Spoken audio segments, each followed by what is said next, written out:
ay nahulihan ng baril sa NAIA. Nagwala! Motorcycle rider na tinangkang tumakas ng stahil ay package pala ng marijuana.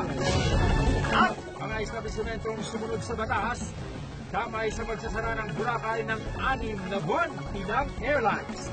Magkakansila ng biyahe, abangan sa TV Patrol.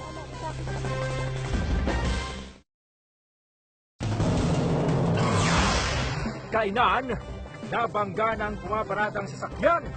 Siyam kabilang isang sanggol, sugatan. Panganaghay ng COC sa Comelec, umalo sa 4,000.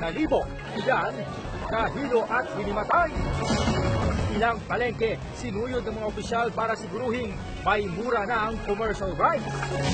At Bea Alonso, pasabog sa 2 bigating pelikula. Abangan sa TV Patrol.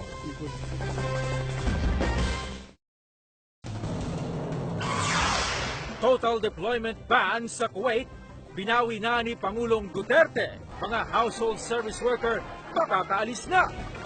2 illegal recruiter na namibiktima ng mga gustong magsiman, huli. Level ng tubig sa Lamesa Dam, lalo pang sumadsad. Ilang lugar, mawawalan ng tubig. At Pinoy singing trio na Miss Tres, pasok sa Britain's Got Talent. Abangan sa TV Patrol.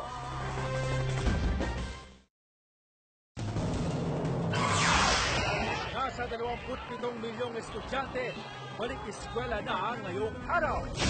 Assistant Prosecutor ng Ombudsman, patay ng pagsasaksaking. All departure order.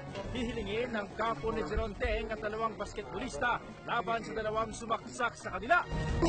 At tawag ng Tanghalan Grand Champions, muntik nang sumoblay sa finale dahil sa nakalimutang lyrics. Abangan sa TV Patrol.